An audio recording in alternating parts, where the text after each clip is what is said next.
All right, ladies and gentlemen, now for the moment which we all have been waiting for, the guest speech session. The person or personality that I'm going to welcome actually needs no introduction. As someone said, "Naam hi kafi hai," is a befitting introduction for him to say the least. Primarily a celebrated banker for over 30 years, he is a brand in himself. You can see him on the screen alongside myself. He's one of the strong pillars for shaping the banking industry of Nepal and building strong banking brands in Nepal like Greenlays, now Standard Chartered, Mega Bank, of course, Noble Bank, where he is the current chief executive officer. If you Google him, you will find everything about him, ranging from his height, his weight, his year of birth, his salary, his net worth. I'm not sure how correct it is, but I would need another session if I have to go on introducing him fully. Off late, he's also a social media influencer. He has over 200,000 followers on Facebook and over 43,000 on Instagram. No wonder our flyer got over 40,000 views within hours of uploading today.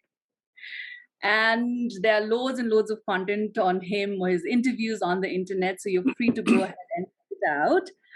And also, he has a YouTube channel of his own called iCrafters, and you could subscribe to it. And Mr. Shah, you can give me the 500 rupees that you promised to promote your YouTube channel today. Thank you. Without taking more of your time, I'd like to call upon the man himself, Mr. Anil Shah. Over to you. Namaste. Good evening to everybody. Toastmaster of the evening, Pranun Singh, presiding officer. Distinguished Toastmasters and friends like me who are here in Toastmasters as guests. First of all, it's really a privilege and an honor for me to be invited to give this talk in this unique three-club Toastmasters meeting. I'm truly honored to be here today.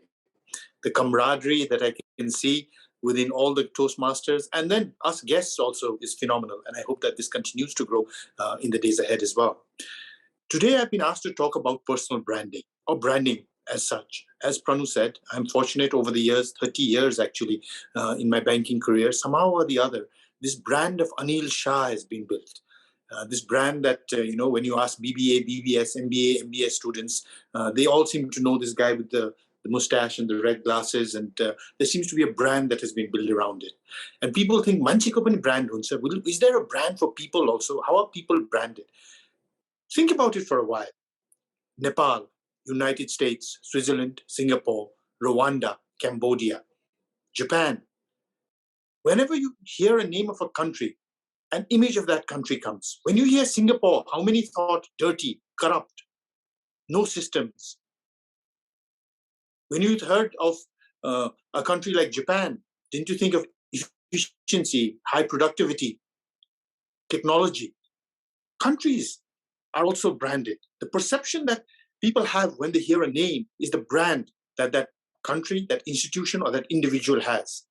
When you hear Nabil Bank, Nepal Airlines, Nepal Electricity Authority, your ward office, Nepal government, institutions immediately have a brand that comes to their stakeholders, their customers, the people who use those institutions in their mind. And that can be good, or that can be bad, or that can be neutral. But they have a brand. Similarly, when I say Mother Teresa, Bill Gates, Gorika Singh, Paras Kharga, Vinod Chaudhary, the minute you hear that name, certain thoughts come into your mind. You can't stop those thoughts. They just come into your mind.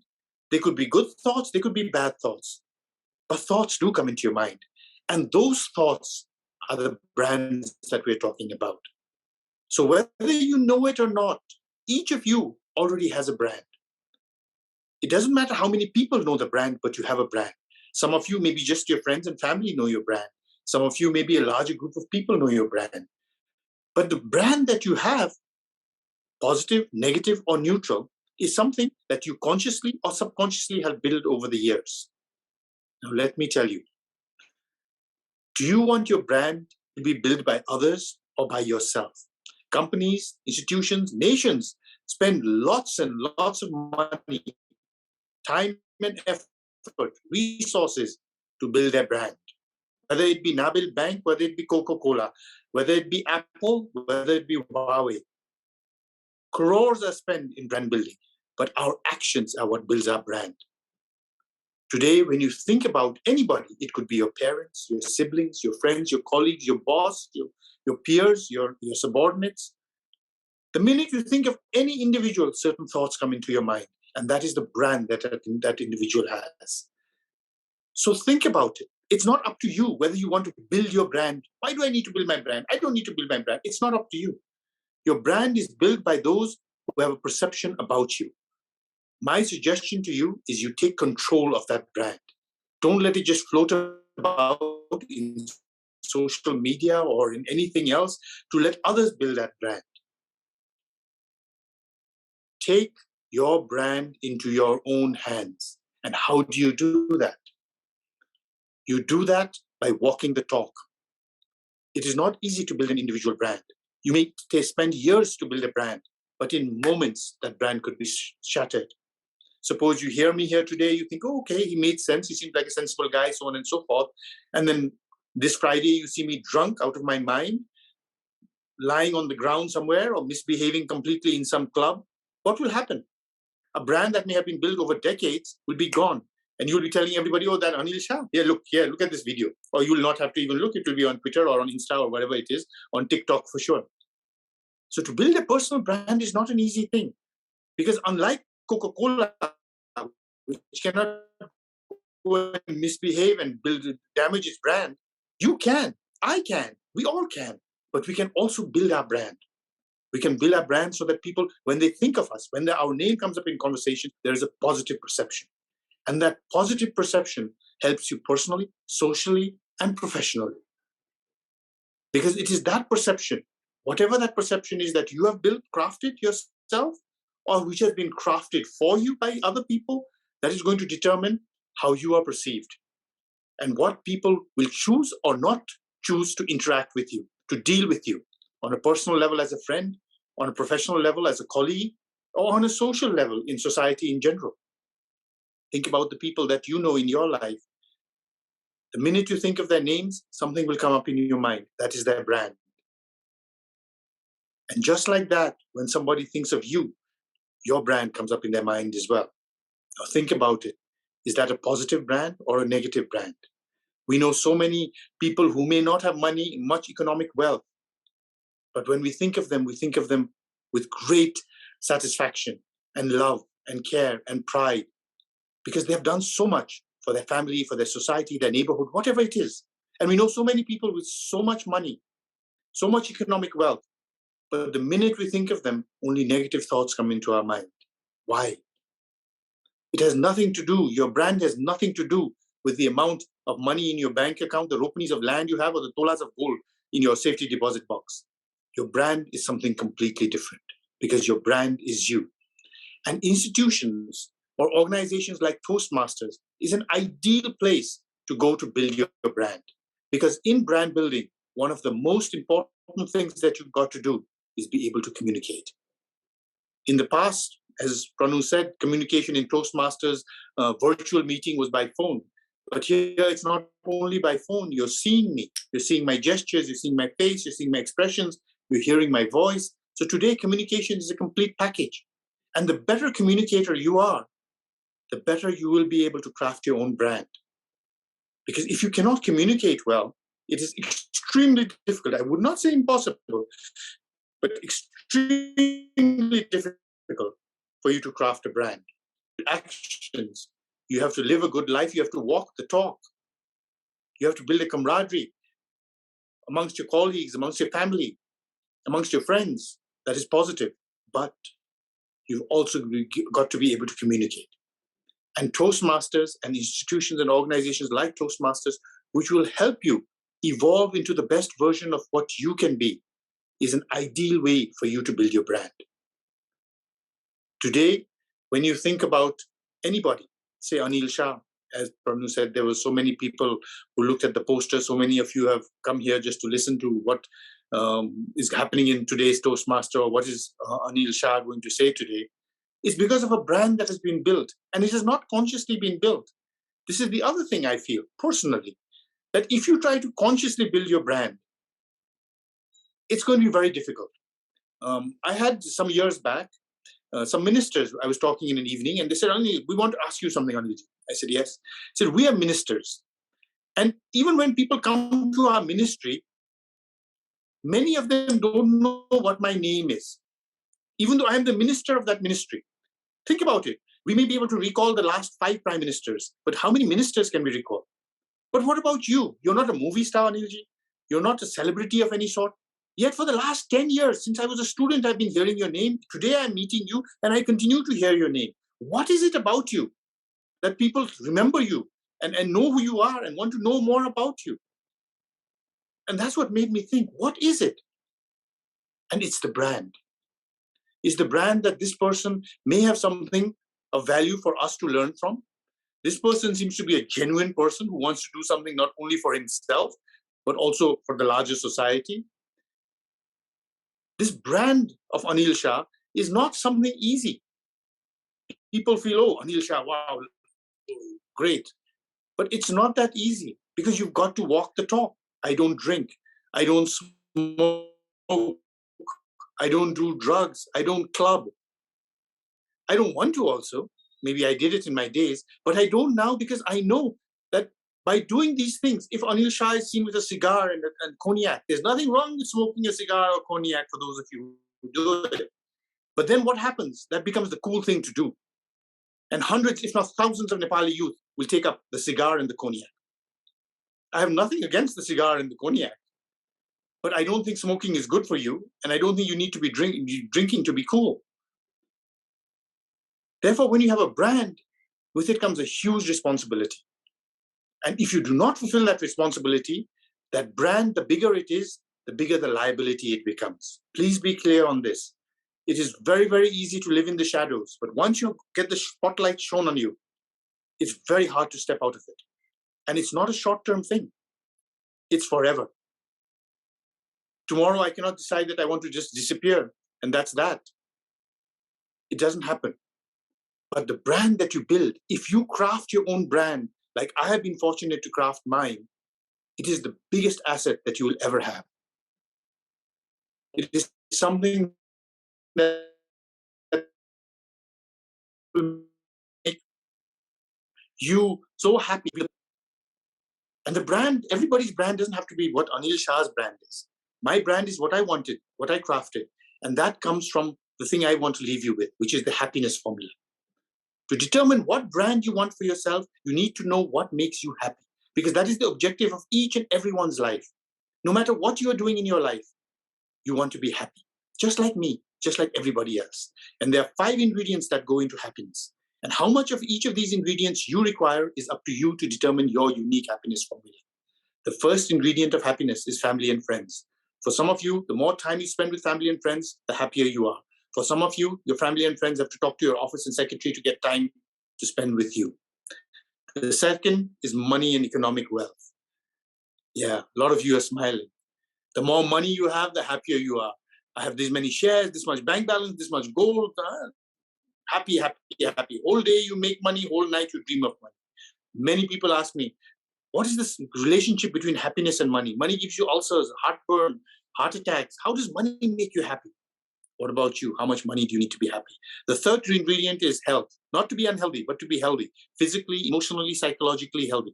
So many of you spend so much time doing yoga, meditation, physical exercise, emotionally centering yourself. And so many of you say, die, die, die. When we're your age, we'll think of health. Right now, we can right now, it's all wealth, wealth, wealth. What about you? The fourth is power, status, and authority. For so many of us, power, status, and authority is very important. The more power we have, more status, more people recognize us, more people want selfies with us, the happier we are. For so many people, this is a demotivator. They get sick, headaches, and even vomiting if they have to go up and talk to crowds and so on and so forth. They don't want power, status, and authority. The fifth and final one is greater good and your relationship with yourself and God. Just like I'm talking to you, you have talked to so many people today, like every day. But when was the last time you sat down all alone, closed your eyes, looked inside you and talked to yourself and asked, are you happy with your life? Are you happy with what you're doing with your life? And then that relationship with yourself and how much you want to do for the greater good of your society, your neighborhood, for your nation. These are the 5 ingredients of happiness. money and economic wealth, family and friends, money and economic wealth, health, power, status and authority, greater good and God. Sit down tonight, take a piece of paper, write these 5 things down, write 100 on top, and divide that 100 into these 5 in terms of how important each ingredient is to make you happy. And there will be your happiness formula that will show you what you need to do to derive that happiness in your life. Not happiness for me, your parents, your friends, your colleagues, but happiness for you. And that is what you need to do. Because once you know your happiness formula, that mountain that you need to climb, and that mountain could be in Australia, America, Europe, it could be here, right here in Nepal, but you will know what your mountain of happiness is. If money is your mountain of happiness, join a bank, do a business, get going in earning that economic wealth. But if money is not very important in your happiness formula, then why would you do business? You may get a lot of economic wealth, but you'll find a hollow life. How many people do you know who are so rich but say, but my life, there's something missing, because they haven't known what their happiness formula is. Once you know your happiness formula, then you're able to build your brand that will make sure that you achieve that happiness formula. And once you do that, there's nothing that can stop you. And my happiness formula today more and more takes me to talking in programs like this, talking to the youth, talking to those who are going to take this nation forward, and give them the little knowledge that I have, so that that can add value and give fuel to their energy that they need to build their institutions, to build their society, to build our nation together. And that is what makes me happy. And that's why I'm here with you in Toastmasters today, to build that camaraderie. Because nobody can do it alone, but nobody can stop us if you're going to do it together. To do that, each and every one of us needs to invest in our brand, needs to invest in the brand that will make you happy. Not make me happy looking at you, but make you happy looking at yourself. And the better we are each at doing that, the better the chances that our Nepal will be the best version of Nepal. And that's where I want to end. When I had my daughter and I went for Tika in Dasain, some elder relatives of mine said, so you've got a child? I said, yes, yes. And they smiled and said, oh, you must have had a son. And I said, no, I had a daughter, because I was so proud. I always wanted one child and I wanted a daughter, and God was great and gave me that daughter. And I saw the old man's face fall and said, oh, a daughter? You got a daughter? And I realized what he was saying, and my ears started to get red. And he started to see the sweat on my forehead and realized I was upset. And he tapped me and he said, don't worry. Timro chori ta chora jaste hola ni. Timro chori ta chora jaste hola ni. I smiled, folded my hands and said, Risani maaf hajur. Euta kura binti takrau. Bhan, he said. And I said, Risani maaf hajur. Malai mero chori chora jasto haina. Chori jaste chahieko cha. Ra mero Nepal, Switzerland, Singapore jasto haina. Nepal jaste chahieko cha. And that is what I leave you with. Let us all work together to build a brand as the best that we can be. The best that we can be that derives happiness for each and every one of us. So that going forward, each and every one of us can add value to make Nepal the best version that Nepal can be. Thank you very much for the opportunity to talk to all of you. I'm a bit daunted to talk to the Toastmasters, who are masters of communication, but I hope I've done my bit and not said too many ahs and ums in between. And I hope that I've kept within my time limit as well. If there are any questions, I'd be more than happy to take them. Thank you very much, Toastmasters. Thank you. Namaste. Thank you so much, Mr. Shah. See, this is what I was talking about, ladies and gentlemen, to hear from the man himself. I am sure, everybody was as excited as I was. So, Anilji, there are a few questions for you in the chat box. If you could kindly go through them. I know we don't have time to go through each and every, but just generic themes, maybe if you could pick up. Meanwhile, Can you just read out a few and then you will tell me? Sure, I will do that. But before that, as I said, in my Go ahead, please.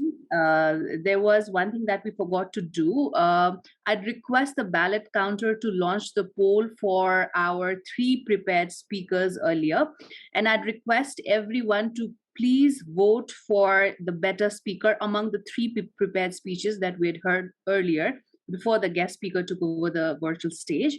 So ballot counter, Toastmaster Pravat, yes. So you see a poll in front of you. Please vote for your choice of the better speaker. Yes. And while it's being done, I will read out the questions that... Okay, let me just take one.